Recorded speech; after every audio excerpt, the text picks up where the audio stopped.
शासकीय VYIT स्नातकोत्तर स्वशासी महाविद्यालय दूर।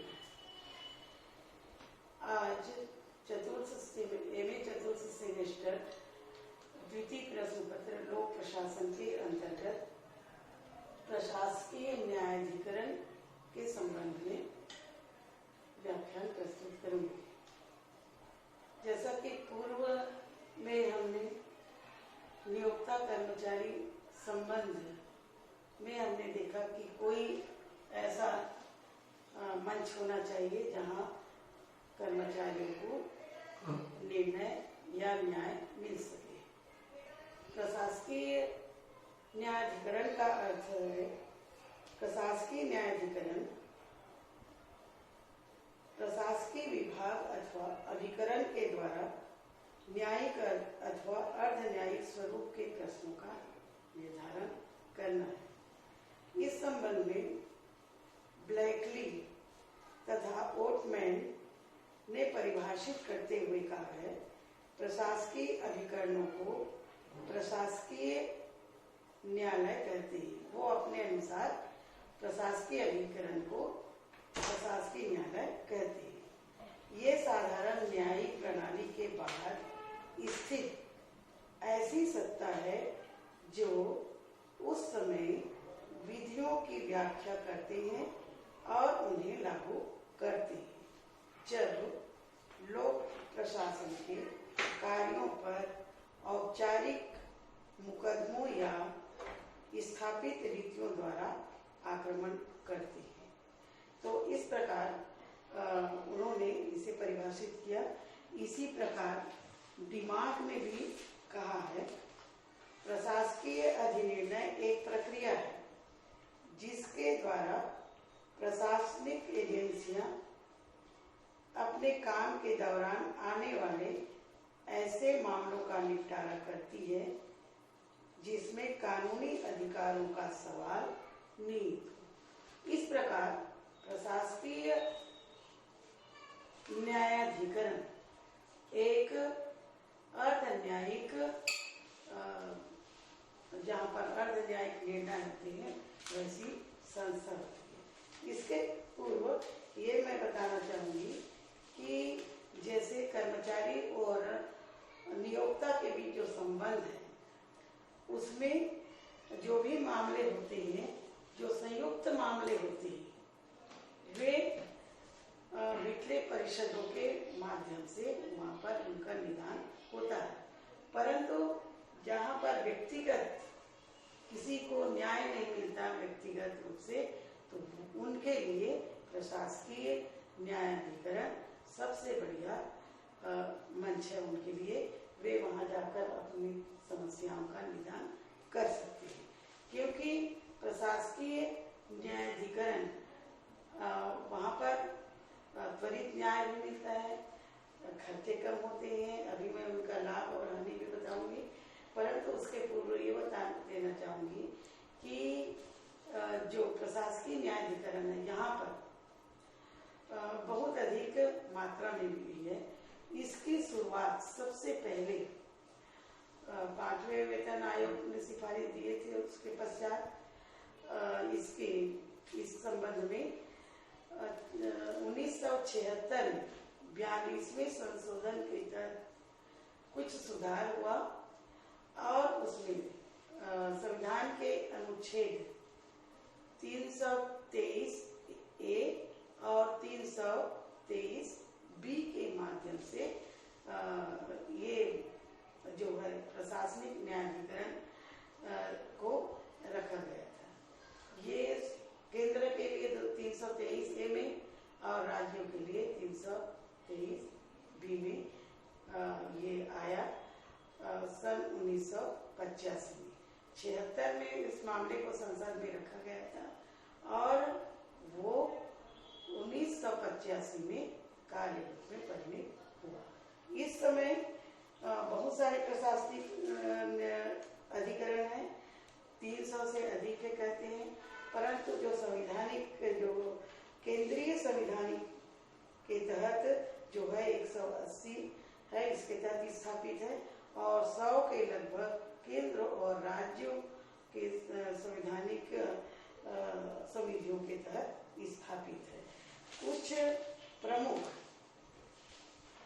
अभी जो वर्तमान में जो 7 भागों में जो किया गया है उसको प्रमुख को मैं बताना चाहूँगी कि 8 है, लगभग 8 है जो प्रमुख न्यायाधिकरण अभी कार्य में कार्य कर रही है। वो है निर्वाचन न्यायाधिकरण, जो निर्वाचन के संबंध में चाहे केंद्र सरकार हो, लोकसभा, राज्यसभा, कोई भी निर्वाचन हो, उस संबंध में जो भी प्रकरण आते हैं वो निर्वाचन न्यायाधिकरण है।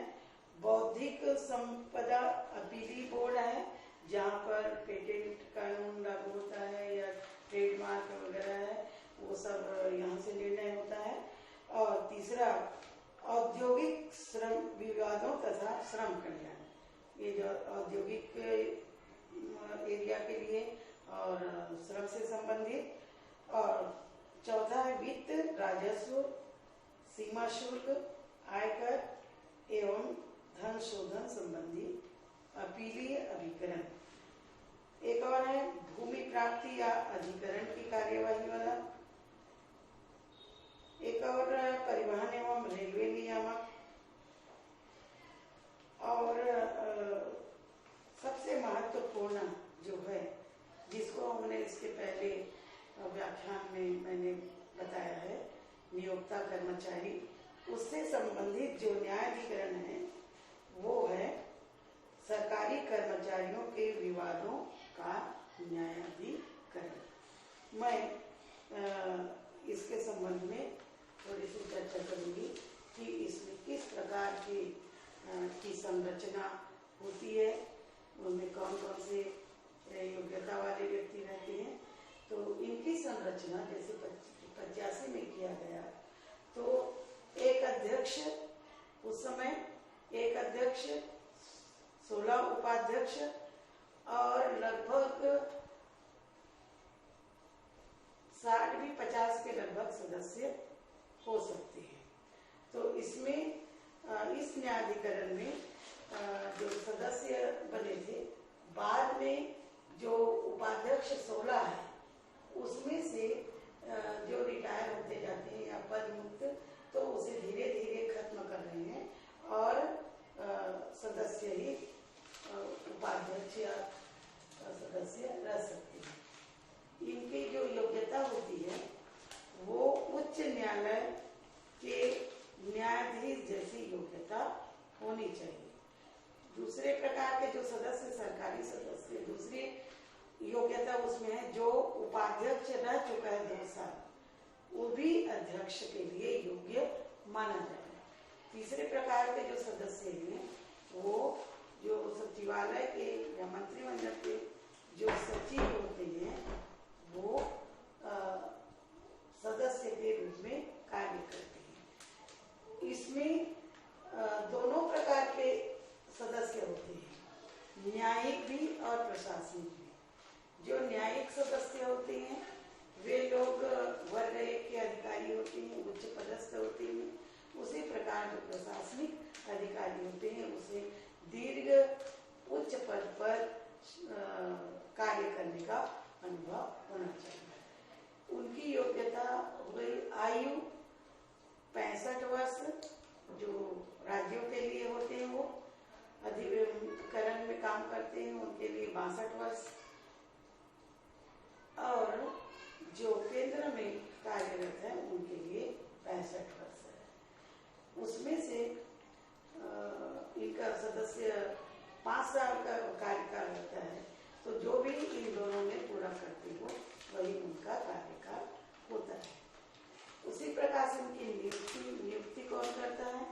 इनकी नियुक्ति राष्ट्रपति द्वारा करते हैं, जो केंद्रीय अधिकरण है उसमें CAT जो केंद्र है और ACT है उसमें राज्यपाल नियुक्त करता है। इनका अधिकार इनका बहुत है, जो केवल सर्वोच्च न्यायालय को जो अधिकार है वे अधिकार उन्हें प्राप्त नहीं है, बाकी वो उसी प्रकार के अधिकार उच्च न्यायालय के न्यायाधीश होते हैं उसी प्रकार के इनके अधिकार क्षेत्र में कार्य आते हैं। वर्तमान समय में उसी समय जब न्यायाधिकरण के उनको स्थापित किया गया, उस समय 17 न्यायाधिकरण थे, जिसमें 5 जहाँ पर न्यायालय है, उच्च न्यायालय है वो है, और 2 जगह जहाँ पर नहीं है न्यायालय की स्थापना वहाँ पर है। ऐसा है, एक कानपुर और दूसरा जयपुर। बाकी जितने जगह है उसमें अधिकरणों की स्थापना की गई थी। राज्यों में भी थे उस समय, जैसे आंध्र प्रदेश, तमिलनाडु, कर्नाटक, महाराष्ट्र, उड़ीसा, पश्चिम बंगाल, आंध्र प्रदेश, हिमाचल प्रदेश, अरुणाचल प्रदेश, इसमें भी न्यायाधिकरणों की स्थापना की गई थी। किंतु वर्तमान में 4 राज्यों में है, बाकी राज्यों ने अपना ले लिया है, समाप्त कर दिए हैं, जिसमें मध्य प्रदेश भी सम्मिलित है। तो इस प्रकार के पदाधिकारी होते हैं। न्यायाधिकरण से क्या लाभ होते हैं या उनके कौन कौन से गुण होते हैं, ये मैं बताना चाहूंगी। तो इसमें सबसे पहला गुण तो न्यायाधिकरणों का होता है सस्ता न्याय। सस्ता न्याय, जैसे न्यायालय में जाते हैं, एक चीज और आपको ध्यान रखना पड़ेगा कि इन न्यायाधिकरणों में इसलिए प्रकरण जाते हैं, किसके प्रकरण जाते हैं, जो व्यक्तिगत प्रकरण होते हैं। किसी को पदोन्नति नहीं मिली, किसी के साथ अत्याचार हो रहा है या किसी को कुछ हुआ, तो ऐसे प्रकरण यहाँ पर जाते हैं। तो ये सस्ता न्याय, चूंकि यदि हम न्यायालय में जाते हैं तो उसमें बहुत टाइम लगेगा, पैसा भी खर्च होगा, समय की बर्बादी होती है। तो इसलिए यहाँ पर त्वरित न्याय होता है। यहाँ पर सस्ता इसलिए है कि केवल कर्मचारी 50 रुपये का आवेदन देगा और उसमें में वो प्रकरण न्यायाधिकरण में जाएगा और उसे न्याय मिल सकता है। दूसरा फायदा है इसमें शीघ्र निर्णय। चूंकि कोर्ट में कितने प्रकरण लंबित होते हैं, इस कारण उसमें न्याय मिलने में टाइम भी बहुत लगता है। परंतु न्यायाधिकरण में यदि प्रकरण जाता है किसी का, तो वो उसमें शीघ्र निर्णय हो जाता है। तीसरा, विशेषज्ञों की सेवाएं। जिस प्रकार के प्रकरण होते हैं उसी प्रकार के विशेषज्ञ यहाँ पर आते हैं। इंजीनियर भी आ सकते हैं या कोई सीए है वो भी आएंगे, न्याय से संबंधित है वो लोग भी आते हैं। तो विशेषज्ञ लोग आते हैं, इसमें से शीघ्र न्याय भी मिलता है और सही न्याय मिलता है।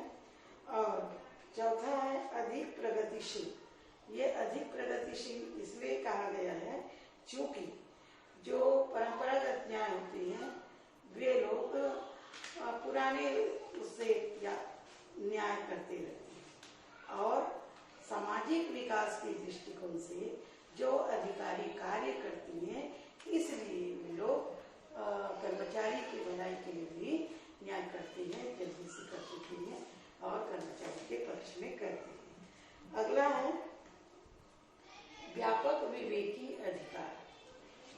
बहुत लोगों को यहाँ पर न्याय मिलता है, विवेकपूर्ण न्याय मिलता है, ये इसका गुण है। और अधिक लोचदार। यहाँ पर जो गवाह या प्रूफ उसको सिद्ध करना होता है, तो वो स्वयं उपस्थित होकर वहाँ पर वादी खुद चला जाता है, वकील वगैरह लगाने की आवश्यकता नहीं होती है। जैसे और लोग विभाग के होते हैं, या तो विभागीय अधिकारी उस मामले में उपस्थित होता है अथवा वो वकील के माध्यम से जाता है। एक और गुण है इसमें, साधारण न्यायालय के कार्यभार में कमी। इतना ज्यादा अच्छा है तो प्रकरण वहां चला जाता है न्यायाधिकरणों में, तो जो कार्यभार है चाहे उच्च न्यायालय में या न्यायालय में, यहाँ पर लोग मर भी जाते हैं और निर्णय नहीं मिल पाता, आधार यहाँ पर आ जाता है तो उनके वैसे कार्यभार में कमी होती है। अब जो सामान्य न्यायालय है उन्हें जल्दी निर्णय देना चाहिए, परंतु उनके कार्यभार में हल्कापन हो जाता है। इसके दोष में जब हम आते हैं तो कुछ दोष भी है। प्रशासकीय अधिनिर्णयों की कार्यवाही का प्रकाशन नहीं होता है, तो पता भी नहीं चलता कि कब निर्णय हो रहा है, किसे हुआ है, क्या हुआ है। कई कर्मचारियों को पता भी नहीं चलता है। दूसरा इसका दोष है कि तथ्यों की समुचित जांच नहीं होती। अधिकारी गण स्वविवेक से भी निर्णय कर देते हैं, अतः कभी कभी कर्मचारियों को उचित न्याय प्राप्त नहीं होता, समुचित तथ्यों की जांच नहीं हो पाती है। अगला दोष है निर्णय के विरुद्ध अपील भी नहीं की जा सकती। एक बार वहां चला गया है तो कोई अपील भी वहां पर नहीं जा सकती। एक रूपता भी नहीं होती है, किसी का निर्णय दूसरे ढंग से होता है तो किसी का दूसरे ढंग से होता है। और एक और दोष इसमें है प्राकृतिक न्याय के सिद्धांत का उल्लंघन। जो अधिकार होता है अपनी बात रखने का या जो लोगों को रहता है वो पूरी तरीके से यहाँ पर उसका स्पष्टीकरण नहीं हो पाता। यहाँ पर बहुत सारे निर्णय हुए फिर भी से, जैसे यहाँ पर आया था प्रकरण 5,39,959, उसमें निर्णय हो गया 5,17,587 और अनिर्णित थे वो 22,559। मतलब इतने प्रकरणों का निराकरण प्रशासकीय अधिनिर्णय के माध्यम से हो गया। तो इस प्रकार हम कह सकते हैं निष्कर्ष के तौर पर विविध संवैधानिक एवं संगठनात्मक संरक्षण प्राप्त होने के बावजूद भी प्रशासनिक कार्यवाही संतोषजनक नहीं मानी जा रही है। अतः क्योंकि पदाधिकारी का दृष्टिकोण निष्पक्ष एवं अलगाव युक्त नहीं हो सकता, क्योंकि शासक के आदमी रहते हैं तो कई बार शासन के पक्ष में निर्णय लेते हैं। अतः प्रशासकीय अधिकरणों में न्यायिक तत्वों की अधिक आवश्यकता महसूस की जा रही है। धन्यवाद।